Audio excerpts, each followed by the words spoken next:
Chào các bạn yêu thích kênh Quang Trung kể chuyện. Hôm nay, tôi muốn giới thiệu đến các bạn một câu chuyện cảm động về tình mẫu tử mang tên Cuốn sổ nợ của mẹ kế.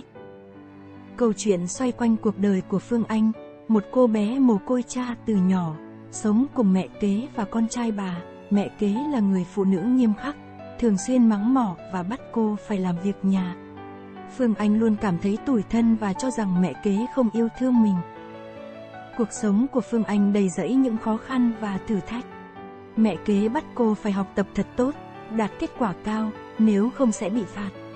Cô phải tự mình gánh vác việc nhà, không được dựa dẫm vào ai. Tuy nhiên, ẩn sau sự khắc nghiệt của mẹ kế là một tình yêu thương vô bờ bến. Mẹ kế luôn âm thầm dõi theo từng bước chân của Phương Anh, mong muốn cô có được cuộc sống tốt đẹp. Bà hy sinh bản thân để lo cho Phương Anh ăn học đến nơi đến chốn.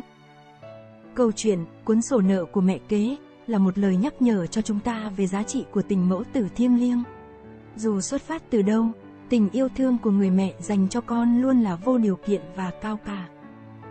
Hãy cùng Quang Trung khám phá bí mật xúc động đằng sau cuốn sổ nợ của mẹ kế trong video này nhé.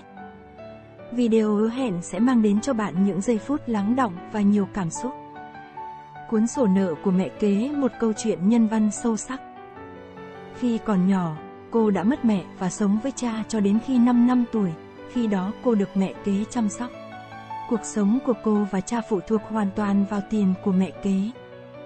Mẹ kế có một người con trai lớn hơn cô 3 tuổi, không bao giờ hành hạ cô nhưng ít nói và thỉnh thoảng lại toát lên vẻ lạnh lùng khi nhìn cô. Bà kinh doanh một cửa hàng trái cây và đã đối xử rất tốt với cha và cô. Sau khi mẹ ruột bỏ đi, cô trở nên ít nói và tránh xa mẹ kế. Mẹ kế chăm sóc cô, đóng học phí và giặt quần áo cho cô. Dù không thể nói là cô rất hạnh phúc, nhưng cũng không phải là cô khổ sở. Cuộc sống trôi qua êm đềm cho đến khi cô lên 10 tuổi, công trường nơi cha cô làm việc bị sập do quá cũ, và cha cô bị vùi trong đống cát. Khi cô chạy đến bệnh viện, cô nhìn thấy người ta đã phủ tấm vải trắng lên người cha và mẹ kế đang khóc lóc bên cạnh. Cô đứng im lặng trước phòng bệnh, con trai của mẹ kế đẩy cô lại gần và nói, nhanh lên nhìn cha lần cuối đi. Cô chạy đến, khóc thét một tiếng rồi ngất lịm trên người cha. Ngày tang lễ, cô như mất hồn bên di ảnh của cha, những người xung quanh toàn xì xào, và cô lo sợ mẹ kế sẽ đuổi cô ra khỏi nhà. Đêm đó, cô mơ thấy mình quần áo rách rưới, ăn xin ở ngoài đường, khiến cô tỉnh giấc với nỗi sợ hãi không tường. Sáng sớm, mẹ kế vẫn bình thản, nấu cơm, gọi cô dậy như không có chuyện gì xảy ra. Đầu cô đau nhức, cô van nài, hôm nay con có thể nghỉ một ngày không ạ? Con nhớ cha. Bà lạnh lùng đáp, không được, nếu không đi học, cha cô có sống lại được không? Thậm chí nếu có sống, ông ấy cũng sẽ không đồng ý việc này. Cô vác ba lô đi học trong nước mắt. Trước khi ra khỏi nhà, mẹ kế đứng sau cô la lớn, Đặng Phương Anh, từ hôm nay, tôi không muốn thấy cô khóc nữa, nghe rõ chưa? Từ đó, mẹ kế dường như không bao giờ cười với cô, thái độ của bà khác hoàn toàn so với khi cha cô còn sống. Cô bắt đầu nghĩ đến lời dân làng nói và thấy rằng chúng đúng thật. Cô tự nhủ phải lớn nhanh và rời khỏi ngôi nhà đó. Năm học lớp 7, lần đầu tiên có kinh, cô sợ hãi. Mẹ kế biết chuyện liền vứt cho miếng băng vệ sinh, cô loay hoay không biết làm thế nào. Bà cũng không giúp mà nhìn cô, Đặng Phương Anh, chuyện gì cũng phải tự làm mới làm được à? Cô uất ức nhưng không biết nói với ai, cô nhủ mình phải học cách tự lập, không được nhờ cậy vào ai nữa. Cô bắt đầu học cách giặt giũ, nấu nướng, dọn dẹp nhà cửa, khâu áo. Cũng từ đó, mẹ kế không giặt đồ cho cô nữa. Mặc dù mẹ kế không phải là người học giỏi, con trai bà cũng không có thành tích học tập tốt, tốt nghiệp cấp 3 và chuyển sang học trung cấp, nhưng bà yêu cầu cô phải xếp nhất lớp, nếu không sẽ bị phạt. Mặc dù năng lực học tập của cô không đến nỗi, nhưng để giành được vị trí nhất lớp là điều quá khó khăn.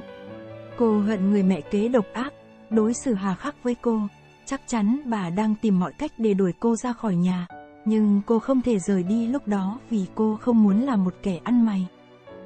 Và rồi, cô gao đầu vào học ngày học đêm, có nhiều lúc buồn ngủ quá cô gục xuống bàn, một lát sau lại tỉnh dậy rửa mặt và học tiếp. Thực ra cô rất chán ghét việc học nhưng cô không có sự lựa chọn nào khác. Kết quả thi cuối năm, cô vượt lên bao nhiêu bạn trong lớp và giành được vị trí thứ 3. Giáo viên chủ nhiệm cùng các bạn trong lớp đều ngạc nhiên vì không ai ngờ cô lại giành được vị trí như vậy. Ấy thế nhưng cô không có chút niềm vui của kẻ chiến thắng, bởi trong cô lúc đó là nỗi lo phải đối mặt với mẹ kế. Tan học, cô sợ phải về nhà, cô vừa bước đến cửa, mẹ kế đã chỉ thẳng vào góc tường và mắng, đúng là đồ phế vật, mau quỳ xuống cho tôi. Thì ra, trước khi cô về, mẹ cô đã đến hỏi bạn bè. Cô quỳ vào góc tường, không khóc một tiếng. Hai từ, phế vật, luôn ám ảnh trong đầu cô. Nó thôi thúc cô quyết tâm phải đậu đại học, để xem bà ta có dám mắng nhiếc cô thế nữa không. Chuyện mua bán của mẹ kế không được thuận lợi như trước. Ngày nào về cô cũng nhìn thấy bà ngồi đếm những tờ tiền, mà tiền thì ngày càng ít đi. Cô cầu mong ông trời đừng để cho mẹ kế kiếm ra tiền, vì như thế cô sẽ không được đi học nữa. Lần đó, bạn gần nhà sang tìm cô, mẹ kế mở cửa, cô bé kia vội nói, bạn Phương Anh có ở nhà không ạ? Bạn ấy mượn sách tham khảo của cháu, sắp thi tốt nghiệp rồi, cháu đang cần gấp ạ. Sách tham khảo không hề rẻ chút nào, một bộ 2 quyển dày cộm, giá của một quyển phải mất hơn 50.000, vì thế nhiều lần muốn xin tiền nhưng cô không dám mở miệng. Hôm sau, bà bỗng đưa cho cô tờ 100.000, vứt vào người cô như kiểu bố thí, cầm tiền mà đi mua sách. Tôi không cho không đâu, tôi ghi hẳn vào sổ nợ đây. Cô thi đậu vào trường điểm cấp 3, nghĩ rằng mẹ kế sẽ bớt đay nghiến cô, nhưng khi bà cầm tờ giấy báo trúng tuyển cặm cụi tính tiền học phí, lâu lâu lại lẩm bẩm trong miệng, đúng là con quỷ đòi nợ. Nếu không vì sau này cô sẽ trả nợ cho tôi thì còn lâu tôi mới nuôi cô ăn học. Cô nói với mẹ ở trong ký túc cho đỡ tiền, bà đẩy cô nói với giọng đay nghiến, ở trong trường không tốn tiền à. Sau 3 năm, khi cầm tờ giấy trúng tuyển đỏ rực trong tay, cô khóc.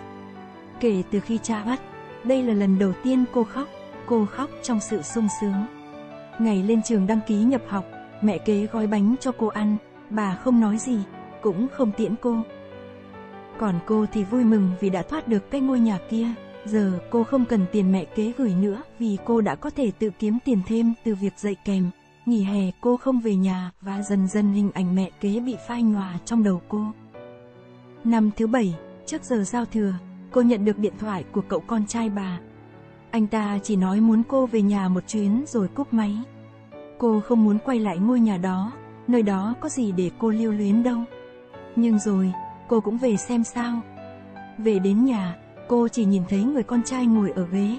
Cô cũng không muốn hỏi vì vốn dĩ cô không quan tâm.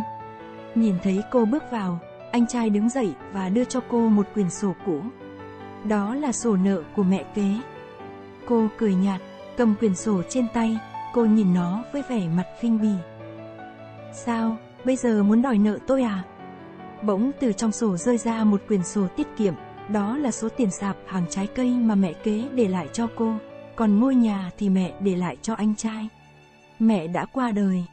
Đó không phải sổ nợ mà là quyển nhật ký của mẹ kế.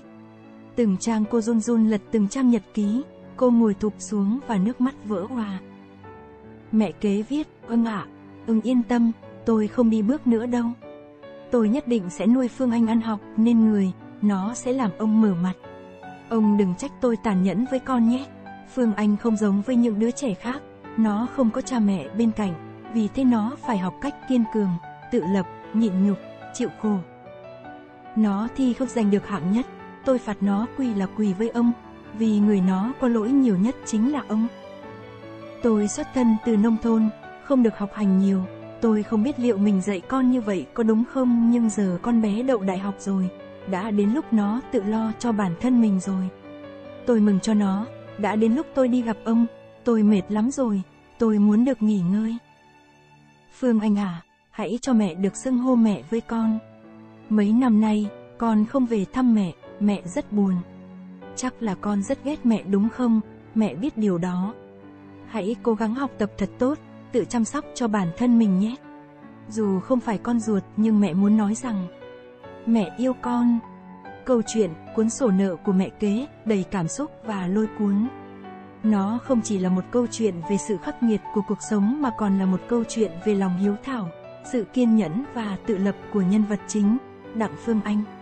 Việc khám phá nhật ký của mẹ kế đã mang lại cho cô bé một cái nhìn mới về tình cảm và quan tâm của người mẹ kế dành cho mình.